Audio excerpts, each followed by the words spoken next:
Así comienza Peronismo sin gradualismo. Peronismo sin gradualismo. Un programa para el aporte a la reconstrucción nacional. Por la soberanía y la industria nacional, por la liberación y la justicia social, siguiendo el legado Perón. Por otro 17 dice: queremos un peronismo sin gradualismo. Con la Argentina que soñó San Martín, construyendo un futuro sin fin, gritamos con convicción y emoción. Queremos un peronismo sin gradualismo. Esto es Peronismo sin gradualismo.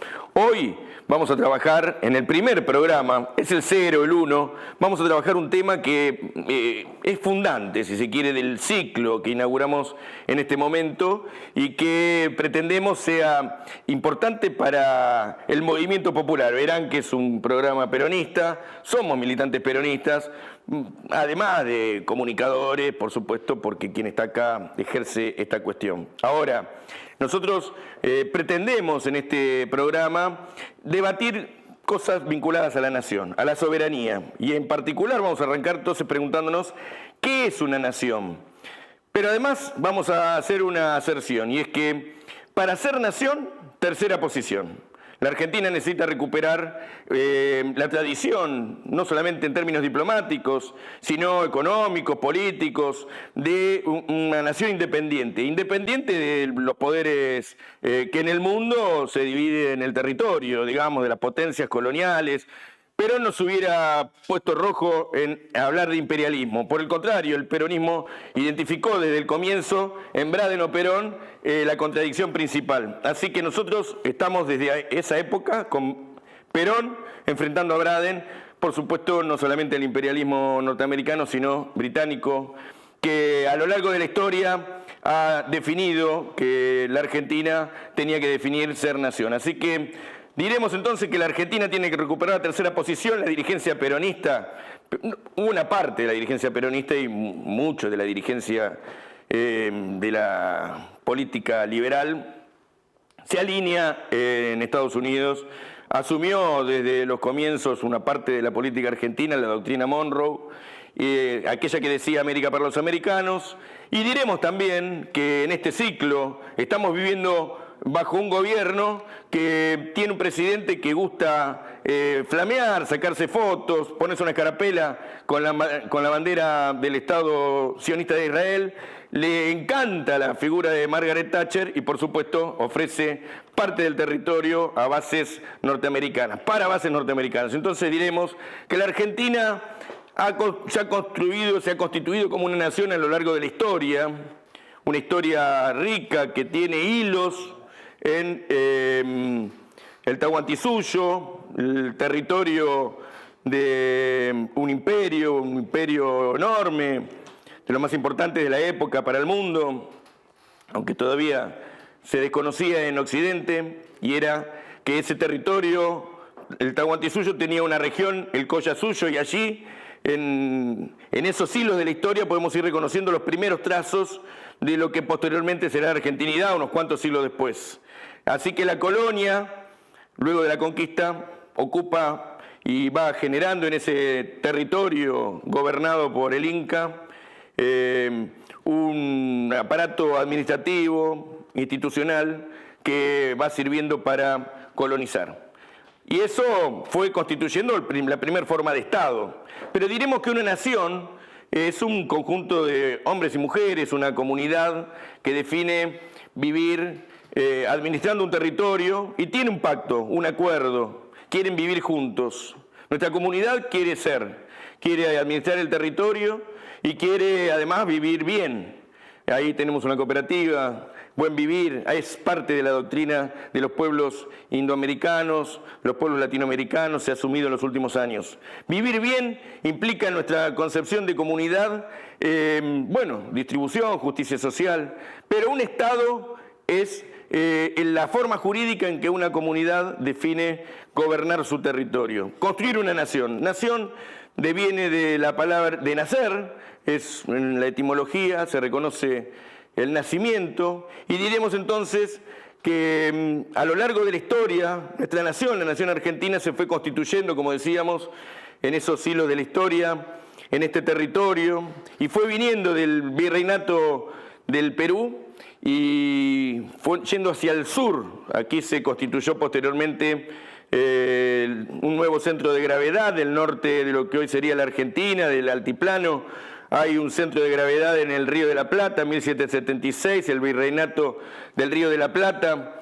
Empieza a ser importante de una centralidad geopolítica el Río de la Plata, y la Argentina va construyendo su historia, su espíritu, su identidad, yendo hacia el sur, entre determinantes geográficas, los Andes, los grandes ríos, el río Paraná, el río Uruguay, el Río de la Plata, y una vez ocupado el territorio patagónico, también el mar Atlántico Sur, la Patagonia, y vamos hacia la Antártida. Por eso que la Argentina se va desarrollando de norte a sur, y a lo largo del tiempo, entre guerras, olvidos, memorias, porque toda nación se constituye de acuerdos y desacuerdos, de conflictos, pero también de perdones, y en ese recorrido histórico la Argentina se fue haciendo. Por supuesto que hay relaciones de fuerza, hay oligarquías, hay pueblos que luchan entre sí.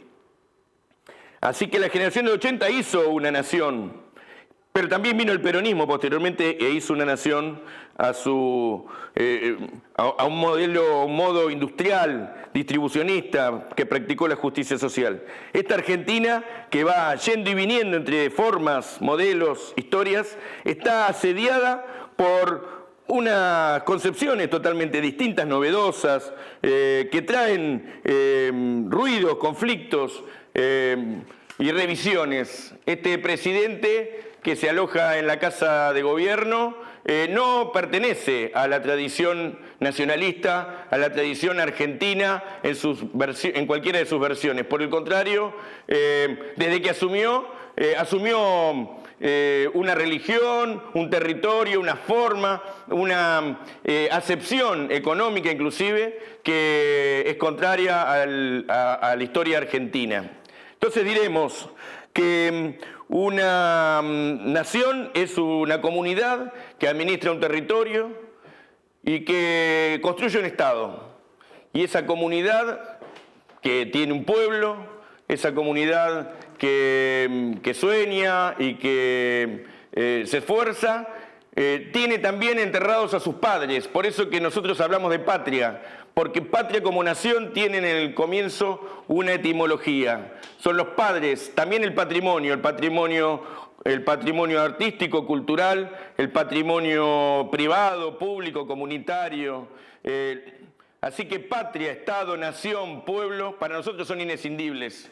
La Argentina, en nuestra visión, es un todo. Y este anarcocapitalismo, liberalismo, neoliberalismo, vienen a fragmentar estas concepciones, porque fragmentan la sociedad, fragmentan el territorio, fragmentan a la nación y están planteando inclusive la división territorial, que es el último lugar de esta estrategia de ocupación territorial que hoy vive la nación. Hay una ocupación que primero fue dividir a los argentinos. El Martín Fierro dice, si entre hermanos se pelean, los devoran los de afuera.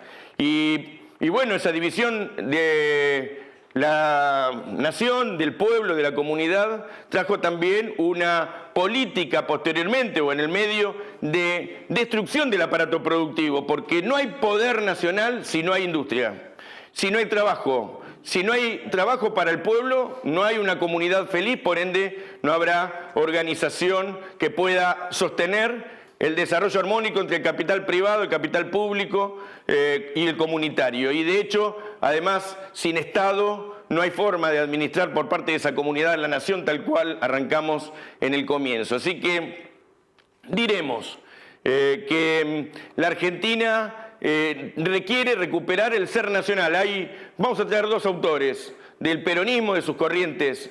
Juan José Hernández Arregui, que nos planteó que el ser nacional es esa comunidad cultural que le da entidad, identidad y espíritu a la nación. Y diremos, como decía el gallego Álvarez, que pueblo, nación, patria, espíritu, religión son componentes de una misma nación. Por ende, diremos entonces que la Argentina tiene que recuperar la tercera posición porque hay una política interna que se relaciona con la política exterior. El proyecto de división de la nación es un proyecto del imperialismo, un proyecto colonialista, neocolonialista. Diremos que salimos de la colonia y entramos en el neocolonialismo con la hegemonía del capital británico allá en el siglo XIX. Estas nuevas formas de neocolonialismo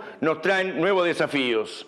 Vamos a escuchar al coronel Baños, que es un general, coronel del ejército español, jefe de inteligencia en su momento, que nos trae elementos para una geopolítica, porque dentro de un rato vamos a hablar de geopolítica, que es la política determinada por los accidentes geográficos y por la territorialidad. Y vamos a escuchar al compañero, al amigo Horacio Tetamanti. Le advertí hace un rato, y lo vuelvo a hacer, que lo voy a presentar como un jaureche de la época, porque todo proceso revolucionario, tenemos que construir la revolución justicialista, requiere de identidad y requiere de pensamiento estratégico para construir una nueva nación. Ahí hay una gran pelea por las rutas, porque hasta ahora mismo, ¿quién dominaba todos los mares, todos los océanos, todos los puntos de paso obligados, se llaman los choke points en los mares, sean canales naturales o artificiales? Estados Unidos con sus flotas, las 5 flotas que ahora mismo mantiene activas, poderosísimas, y controlaba absolutamente todo, y controlar los mares y los océanos significa controlar más del 80% de todas las mercancías que transitan en el mundo. Pero ahora ya llega con la ruta de la seda, que son 3 rutas, la marítima, la terrestre y la digital de China, y China compite también en el mar con Estados Unidos. Y parte de lo que está pasando, no todo, parte de lo que está pasando en el Mar Rojo también está relacionado con esas rutas de la seda o las rutas marítimas. Fíjate si está todo relacionado, porque al final tú sabes que la geopolítica y la geoeconomía van de la mano.